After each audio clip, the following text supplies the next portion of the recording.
The portal between mind and awareness. Mind is like the clouds, the transient appearances of thoughts, emotions, feelings, perceptions, sensations, beliefs.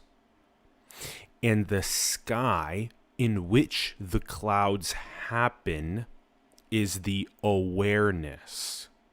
Creating this very simple juxtaposition enables us to transcend the mind and to recognize the eternal shared sky, the observer, the witness, the God-realized state.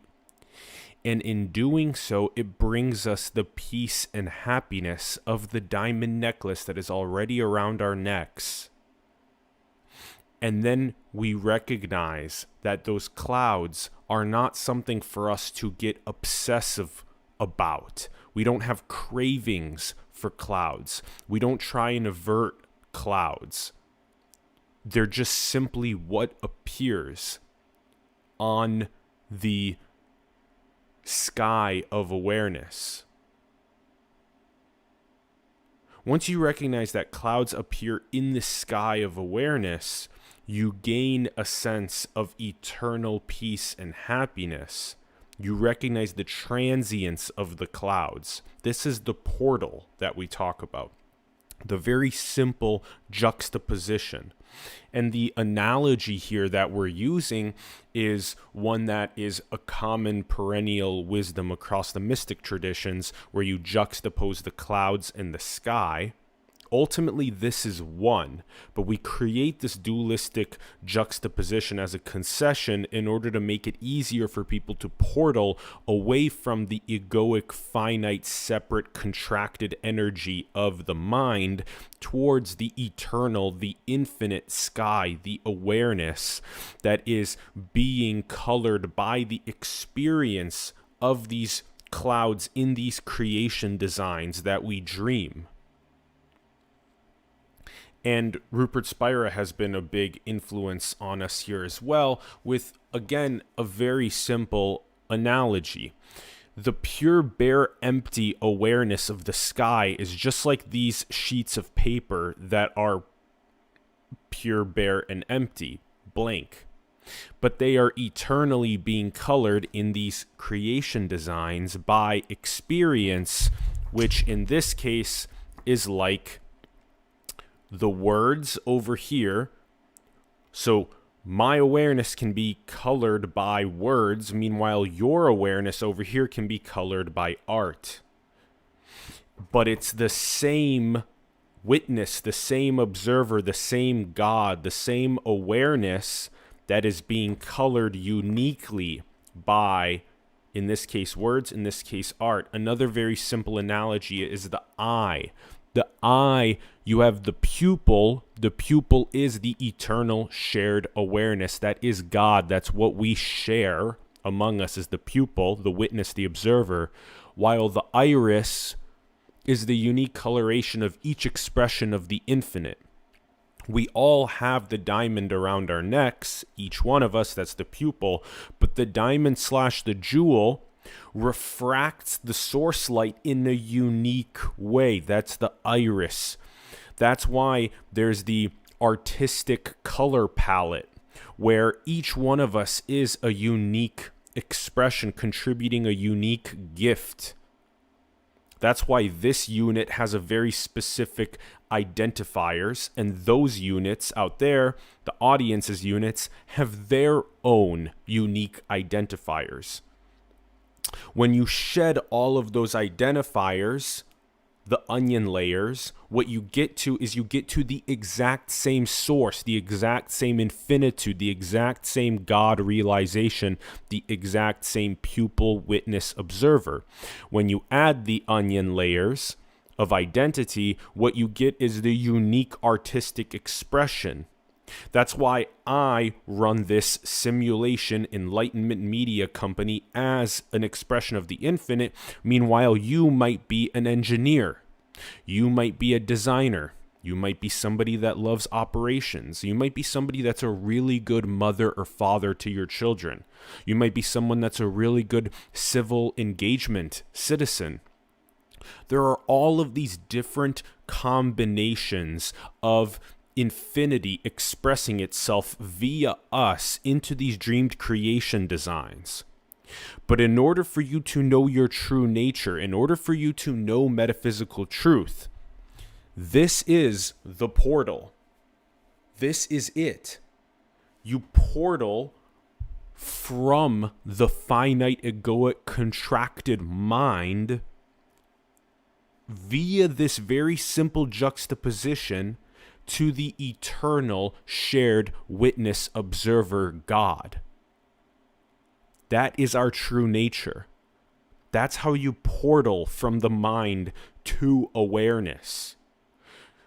That simple juxtaposition, that simple portal, and in the enlightenment mystic traditions, what is said is that you get little glimpses, you get little tastes of this in the gradual and sudden realizations that then make it so that the light bulb flickers and you're like, oh, I just tasted that. Oh, it's staying more. It's like you're doing reps in the gym and you're working out.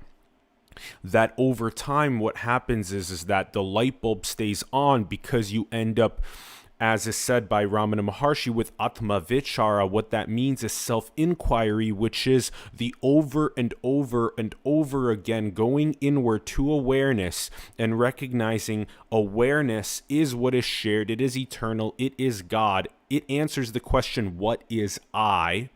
Which is why the Greeks wrote "Know thyself" on the top of the Temple of Apollo at Delphi 2,500 years ago. It means know yourself as infinity expressing itself. Know yourself as the same shared eternal witness, observer, God, pupil, that has been here, that will continue being here. It's eternal. And this is but one dreamed creation design. And you have this one unique, beautiful, artistic iris of expression into it. Quiet is what enables the subtlety. Quiet is what enables the cessation of the fluctuations of mind. And that's why 2,000 years ago, Patanjali, the Yoga Sutras of Patanjali, he wrote Yogas Chitta Vritti Nirodha. Yoga, or union with God, with the absolute, with the ultimate, is simply the stopping of the fluctuations of mind. Quiet the waves of the mind. And the more that you quiet the waves of this contracted finite entity that is obsessed with every single cloud, every single experience, thought, emotion, perception, belief, sensation, object, and is just so immersed and engrossed in those that it's completely forgotten its eternal, its infinitude. You quiet that down, you quiet down those clouds, use the breath. This beautiful agent of breath that is always with us. That's what's meant by prana. It's the life force, it's the life energy. It is the beautiful dualistic yin-yang that is right here. The inhalation and the exhalation. And you can use that to quiet your mind. You can use that to take a moment to pause. Don't react right away to clouds. Reaction. This is what the Buddha taught. Don't react right away to clouds. Rather, use your breath as a catalyst to create distance from reacting to the cloud. And in that process, what you do is you regain your sovereignty. You regain your supreme authority. And in that process, you create more and more of a pause, more and more of a juxtaposition, and you recognize more and more of the sky. You create more and more of the turn inward, like in the parable of the prodigal son. You create more and more of the turn inward to investigate consciousness, to investigate awareness itself. And in doing so, you recognize that you are the sky. Quieting the mind creates the subtlety for you to recognize yourself as the eternal shared sky that is being colored by all of these infinite modulations of clouds, of music, of words, of art. And in the modern analogy, the easiest way to think about it is the phone screen. We are all the screen. That is God, that is the witness, that is the observer. That is eternally being colored by all of the modulations of social apps and messages and phone calls and calendar and the web and all of that. And you would ask yourself, well, how close is the screen to the image? How close is the sky to the cloud? They are one. There's no separation between them. But we create this story of juxtaposition between the clouds and the sky so that people can more easily turn inward and portal into that eternal infinite awareness. If you've never tasted your eternity, if you've never tasted your infinitude, this is so critical. This is your true metaphysical nature. This is the most important thing that you can dedicate yourself full time to do, because what happens is you end up, like Lao Tzu said in the Tao Te Ching with Wu Wei, what happens is you create an effortless action, butterfly effect going outward once you come to these realizations where your family, your friends, your community, people online, your coworkers are all affected by your peace and your happiness. You no longer try to extract peace and happiness from the world, but rather you bring your eternal peace and happiness to the world. That's why, as Ramana Maharshi said, the most important service that you can render humanity is your God realization. Recognizing the diamond necklace that's already around your neck and purifying it over time. The more that you recognize these aphorisms, the more that you recognize these perennial wisdoms across traditions, the more that you, rather than cling and attach and avert away from these clouds of experience, and the more that you create the juxtaposition that gives you the ability to regain your supreme authority, your sovereignty, the more that you can bring peace and bliss and awe and childlike laughter to the dreamed creation, to all of your family, friends, coworkers, people online, all of that, your community, the world. That's why it is the most important service that you can render humanity. And generally speaking, in the Neo-Advaita tradition, what is being communicated is the single direct step to absolute realization. Now, that is more unstable compared to this two-step that we're going through right now, which Bentinho Massaro has been a massive influence as well on us understanding that the two-step is much more stable. So what we mean by the two-step is that when you quiet your mind, it enables the subtlety for you to, step one, recognize yourself as the eternal shared awareness that is experiencing the infinite dreams. So that's first. So you are the eternal shared awareness experiencing the infinite dreams. That is first. That shared eternal awareness is the pupil. That is the pupil, and the iris is your unique coloration, your unique expression of the infinite in these infinite dreams that we experience. So that's step number one. Now, step number two is the absolute realization, which is to recognize that even the eternal observer, even the pupil itself, is dreamed. Even the pupil itself is an agent of infinity. The agent is dreamed. The agent is not what it appears to be. It is illusory in itself as well. You are not real. You are not in some sort of a physicalism world. These are modulations of underlying energy. Even quantum mechanics in the last 100 years has proven this as well.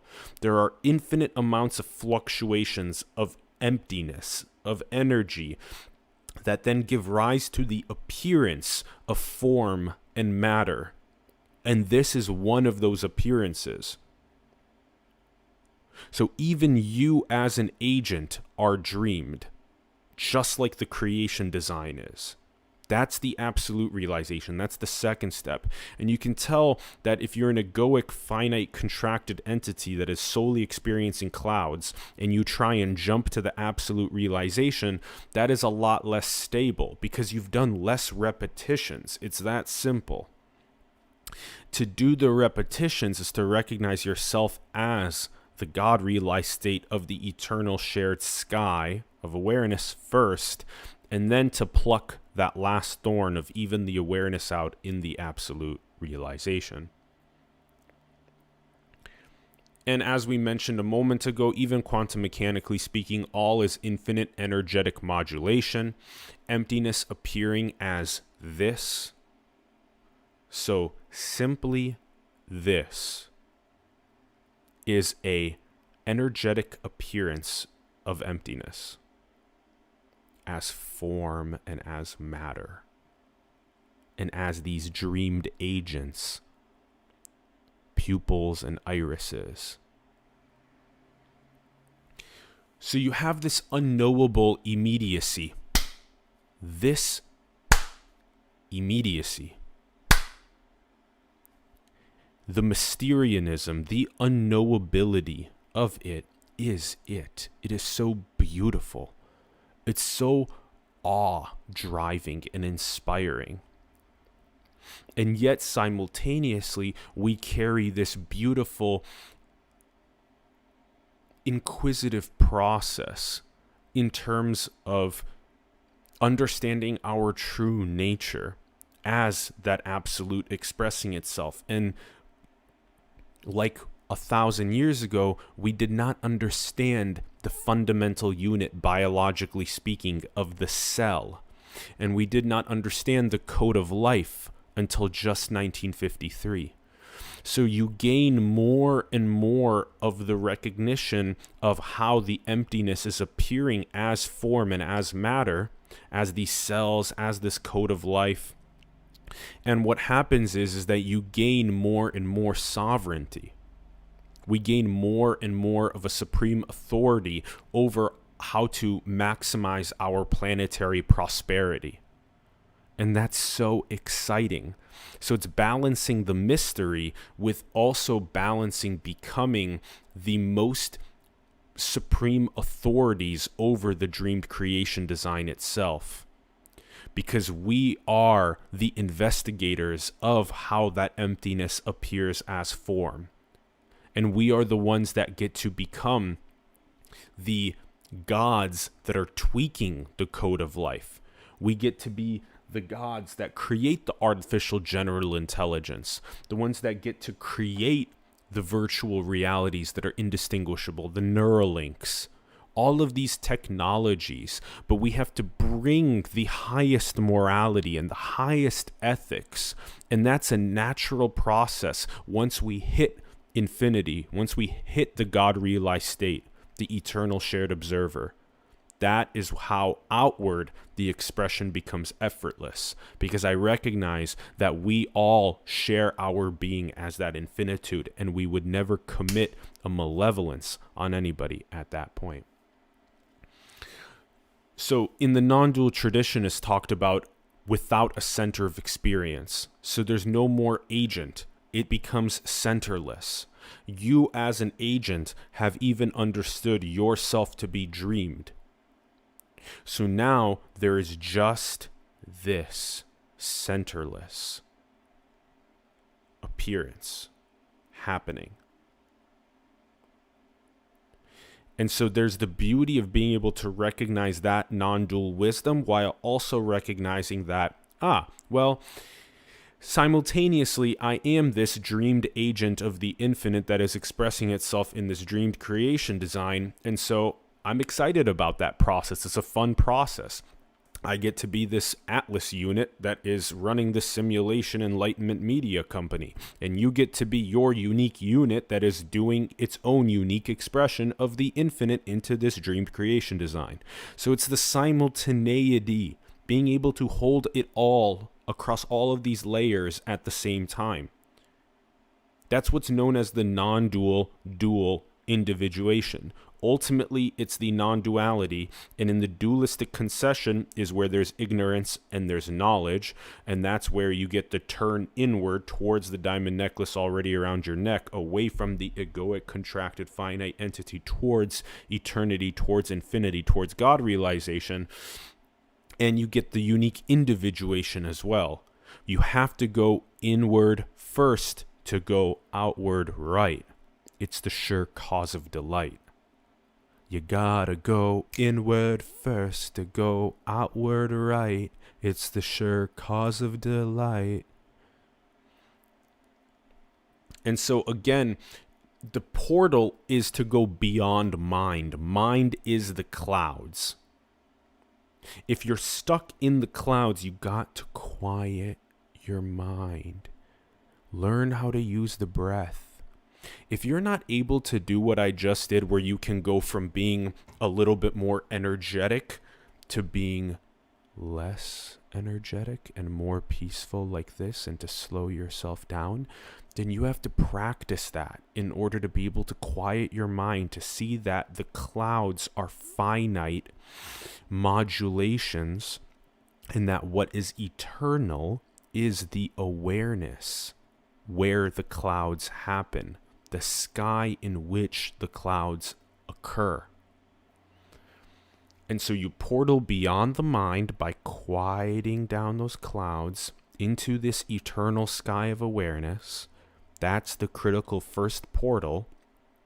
You stabilize the God realization, you stabilize enlightenment, and then you weave the peace and happiness in the tantric tradition into society.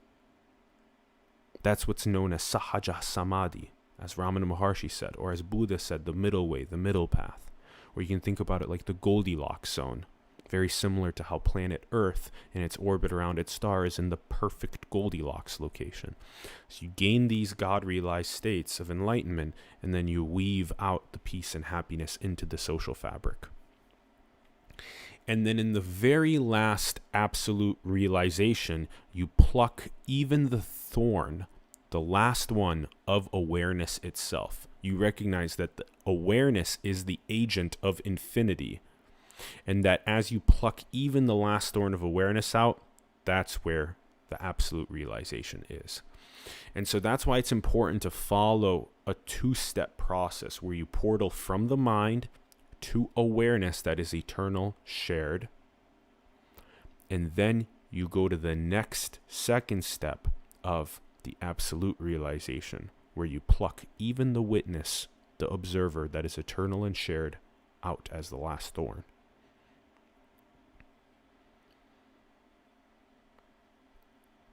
So this is the non-dual absolute. This is it. This is the ineffable. This is it. This is the ineffable. This is the ultimate. This is the absolute appearing. Once you gain that realization, the relaxation of the contracted, finite, egoic, biological entity just melts. It just dissolves. And you expand. And you relax. And it feels fantastic. Because you know yourself as that infinite peace and happiness, and now you bring that to the dreamed creation design rather than trying to extract it via substances and relationships and experiences. You will never find happiness and peace externally in the appearance of form. You must find it internally as the infinite expressing itself. And this is the anarchic creative dream. Imagine all of the different possibilities of musical notes that come together to form a song.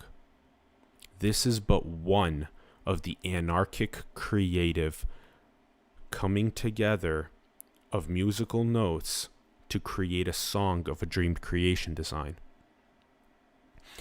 When you go to sleep at night, a third of our lives, and you dream, and you simulate out these realities where you immerse yourself as an observer in those dreamed simulations at night, how many different combinations of dreams are possible for you at night? Infinite. And that's the same thing as this. Infinite possibilities of music, infinite possibilities of art. How many different ways can you paint on a canvas? With different colors, with different strokes. How many? That's what this is. This is a unique painting where you have a very specific civilizational history that has gotten us to where we are with the specific Earth orbiting the specific star. And it's beautiful, but it's just one modulation of the underlying energy. And to recognize that is to recognize yourself as infinity, as eternity, and this being one expression of that. Each of us are these unique units that are doing our unique expression of the infinite. And to know yourself as that is enlightenment, rather than being the contracted, egoic, finite entity seeking peace and happiness in the appearance of form. What if you were wearing eternal peace and happiness around your neck and you didn't even know it? That's what Rumi meant by you go from room to room looking for the diamond necklace that is already around your neck. Awareness that is shared and eternal is the diamond necklace around our neck. This is the absolute. This is the ineffable. And the source light refracts a very unique creative expression, which is your iris, into this dreamed creation design. Intelligent infinity will never come to an end.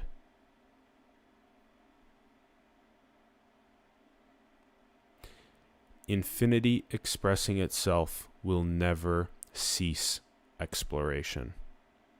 You can never come to the last combination of musical notes being played in a song. You can never come to the last painting on a canvas. You can never come to the last sculpture that you carve out of marble. You can never come to the last modulation of underlying energy that appears as form and matter. You can never come to the last irises, the last expressions of these dreamed agents, these dreamed individuals, these dreamed creative expressions of the infinite. You can never come to the end of all of these possibilities of identity. You can never come to the end of that. And you and I are but combinations of that expression of infinity. And that's why we say, welcome to simulation. The eternal, infinite simulation.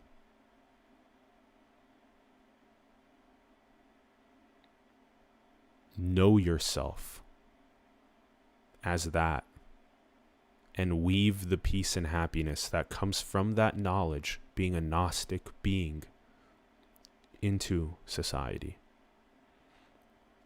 And that's why T.S. Eliot has the very famous, "We shall not cease from exploration, and the end of all our exploring will be to arrive where we started and know the place for the first time."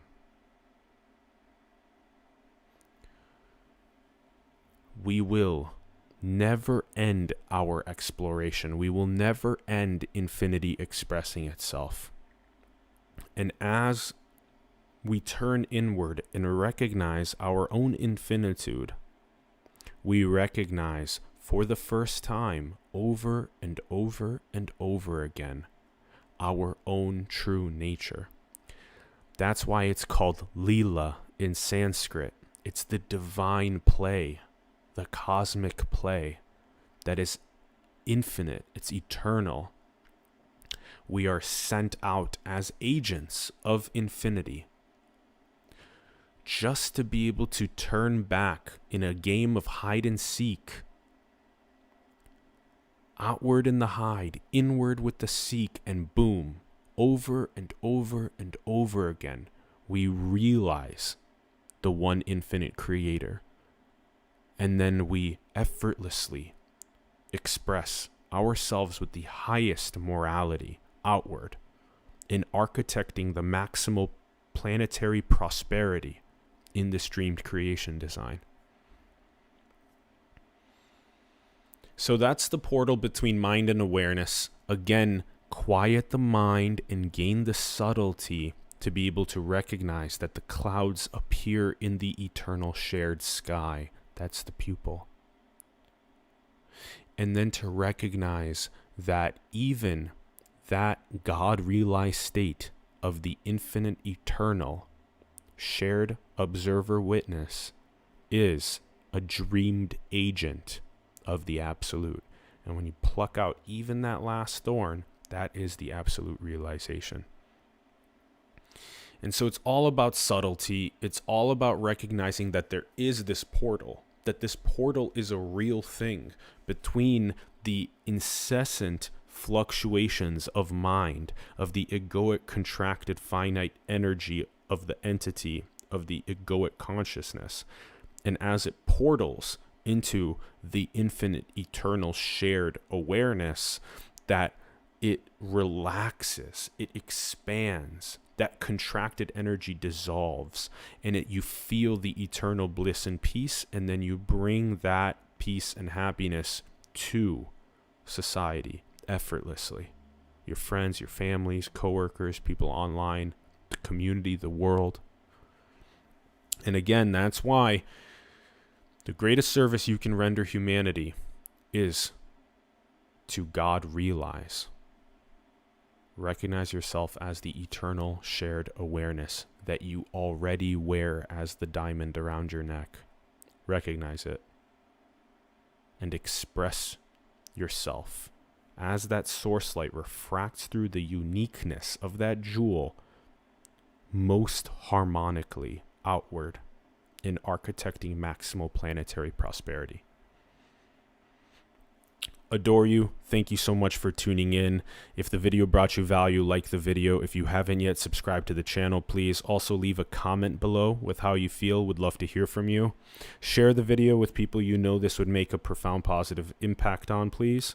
And if you'd like to, you can join the channel and our membership, gain exclusive perks, and every single last dollar goes directly back into the execution of all of our projects. Infinite adoration, infinite love. Thank you so much.